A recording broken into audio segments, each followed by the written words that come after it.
बिस्मिल्लाहिर्रहमानिर्रहीम। अस्सलाम वालेकुम वरहमतुल्लाह। मैं डॉक्टर कामरान चुगताई। तो आज आपको एक इंतहाई कारगर, एक इंतहाई कीमती नुस्खा बताने जा रहा हूँ। ये नुस्खा है कि आपने किसी के दिल में अपनी इज़्ज़त और अपनी मोहब्बत कैसे पैदा करनी है। ये नुस्खा दोनों के लिए कारगर है, मर्द के लिए भी औरत के लिए भी।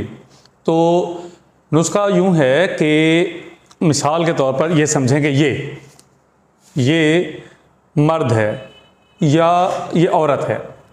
तो ये उल्लू का पट्ठा, सूअर, हरामी, बदतमीज, कर इज्जत, कर मोहब्बत, कैसे नहीं करेगा तू, चल चल नस्ली, ऐसी की तैसी तेरी। तो ये तरीका है इज़्ज़त कराने का। इससे इज़्ज़त भी फ़ौरन दिल में पैदा हो जाती है और मोहब्बत भी।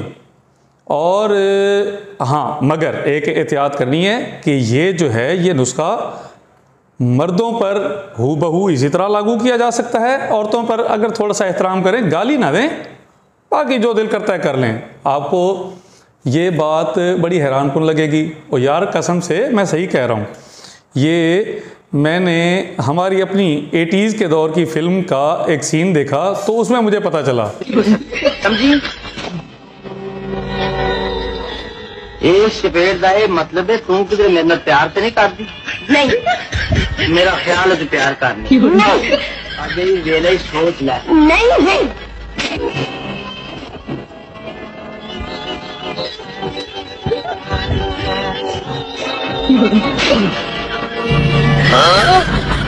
पता चला।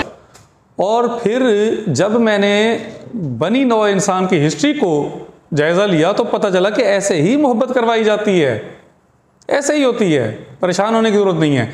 लिहाजा और एक और दरख्वास्त, इसको किसी सियासी तनाजुर में, किसी दूसरे तनाजुर में ना देखा जाए। ये मैं लड़कों को फार्मूला बता रहा हूँ जो बेचारे परेशान हुए फिरते हैं, मोटरसाइकिलों पे जा रहे हैं, रश में जा रहे हैं और मोबाइल पे लगे पड़े हैं। ओ भाई, आसान तरीका, 2 मिनट का काम और आपका मसला हल। ठीक है, शुक्रिया, अल्लाह हाफिज़।